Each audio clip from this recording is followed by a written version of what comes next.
There is good news for people that want to protect the oceans.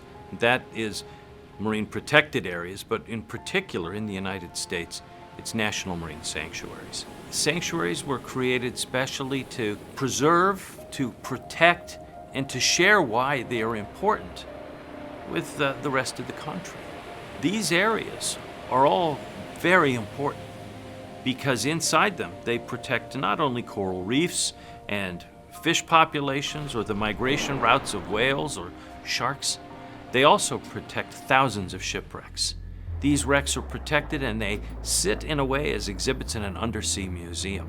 At Thunder Bay, hundreds of shipwrecks, almost perfectly preserved by the cold, fresh waters of Lake Huron, are available for divers to explore and to dive in, while the Maritime Heritage Center back at the sanctuary's headquarters in Alpena, Michigan, gives visitors on land a chance to see what these ships are all about, why they're important, what they look like, how they went to the bottom, and the people stories associated with them.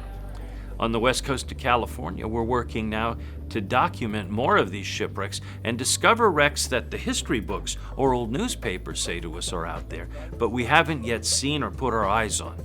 So over the last few years, we've discovered a few of those wrecks, and most recently, we found a wreck that wasn't supposed to be there at all.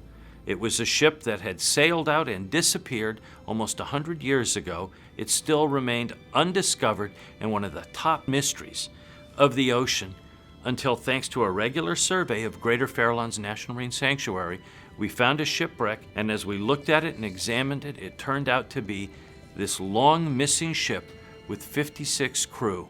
So not only were we able to solve a mystery, not only were we able to say this is a very important wreck sitting here and protected in this sanctuary, but we were able to reach out to the families of those 56 men and say, after 95 years, we know where your grandfather, your great uncle, your cousins, we know where they are. They're at peace resting at the bottom of the sea in a shipwreck that is now full of marine life.